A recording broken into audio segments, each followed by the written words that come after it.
fidélité pour sa chatte Séraphine, Jacques Laurent, alias Cécile Saint-Laurent, n'a plus de chat.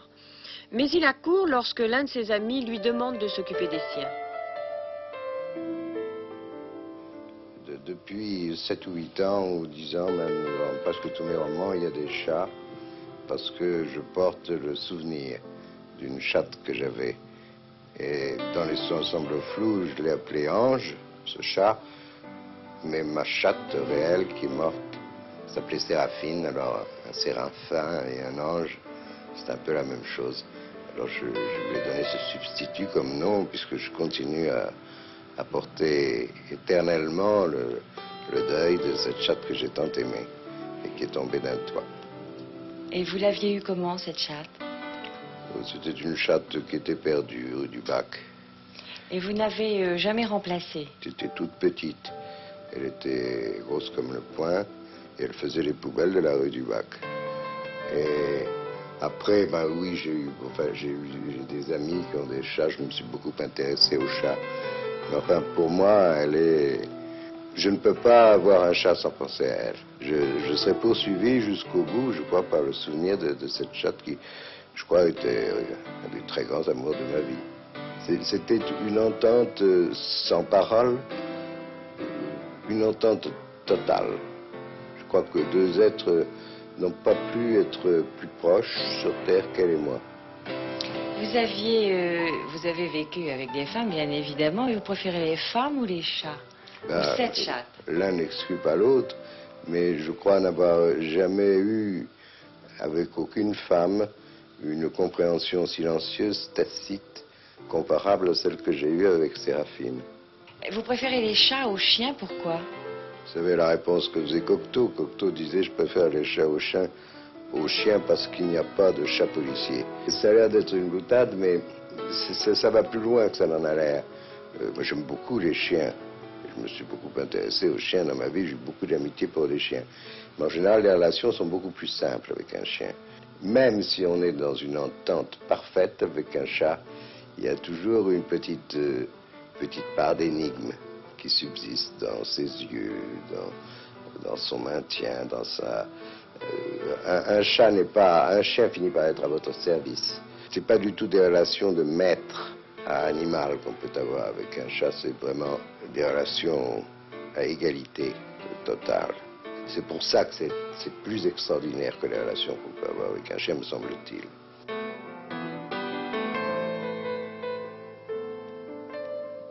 Je me suis intéressé à tout, enfin pas à tous les animaux, mais à énormément d'animaux. J'ai même apprivoisé une mouche il y a 30 ans. Une mouche qui était restée dans mon appartement en hiver. C'est une époque où les appartements étaient très mal chauffés.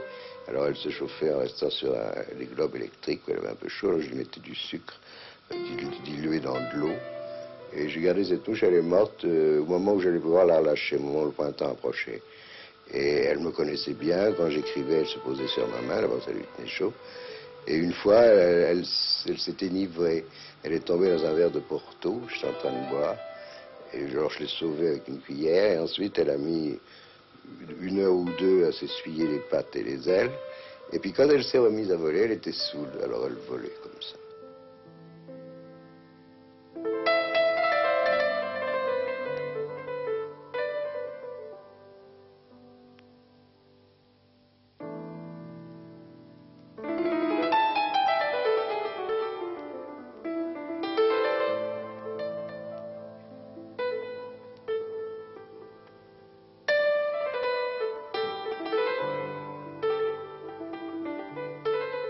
Avec ceux qu'elle connaissait, elle était très douce, et les autres, elle ne les voyait pas. Alors elle se planquait dans un coin quand il y avait des gens qu'elle ne connaissait pas. Quand elle connaissait quelqu'un, elle avait des attentions qui étaient touchantes. Elle devinait vraiment tout ce qui se passait dans la tête des gens qu'elle aimait. Elle devinait un gros chagrin, elle devinait, et elle sautait dans les bras, et elle venait vous lécher à ce moment-là. Elle était très intuitive, et elle rendait les autres intuitifs. C'est très rare maintenant que j'arrive à faire un roman sans parler des chats. Et pourquoi? Vous vous sentez obligé? Non, je me sens pas obligé, ça me fait plaisir. C'est les moments où parce que quand je parle des chats, c'est toujours à elle que je pense, c'est des moments où je la revois et Pendant un certain temps, non, je ne voulais plus penser à elle. Et après sa mort, parce qu'elle est tombée 2 fois du toit, la première fois, elle s'est remise. Et ça a été, je raconte d'ailleurs ce passage-là dans mon roman, dans Les Sons ensemble fou. C'était un des plus beaux moments de ma vie, c'est que au bout d'une 8aine de jours, elle allait tous les jours chez le vétérinaire, ne savait pas si elle avait des trucs internes ou pas. Elle était couchée sur le flanc. Et puis je suis sorti, je suis rentré 2 heures après, et dans l'intervalle, elle s'était remise.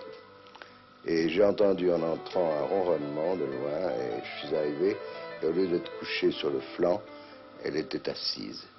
Et elle ronronnait avec joie, et vraiment j'ai compris que sa joie venait, non un peu du plaisir qu'elle avait de se sentir de nouveau costaude, mais venait du plaisir qu'elle était en train de me faire. Et je peux dire que nous sommes jetés dans les bras l'un de l'autre, et que ça a été un des plus beaux moments de joie de ma vie. Pour les chiens, j'éprouve de l'amitié, alors que pour un chat, je ne peux éprouver qu'un sentiment amoureux. Pour Séraphine, cette chatte, c'était une véritable passion amoureuse que j'éprouvais pour elle et que je crois elle éprouvait pour moi. C'était pas du tout des relations de maître à chat ou d'amis, c'était pas du tout du copinage, c'était de l'amour, c'était plus que de l'amour, c'était de la passion. Je ne crois pas que ça puisse s'expliquer. On n'explique pas une passion, on n'explique pas qu'on tombe amoureux de quelqu'un plutôt que de quelqu'un d'autre.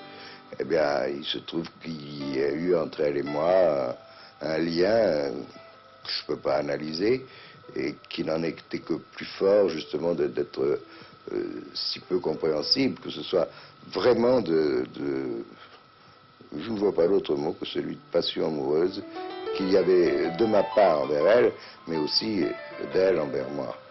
Mais alors peut-être un jour ferai-je un roman sur la présence de 2 chattes auprès de quelqu'un, de 2 chattes qui ne veulent pas s'entendre. Et alors il y a le problème du choix, se séparer de laquelle. Ça peut être beaucoup plus dramatique qu'on ne l'imaginerait. J'ai ce vague projet d'écrire un jour ce livre.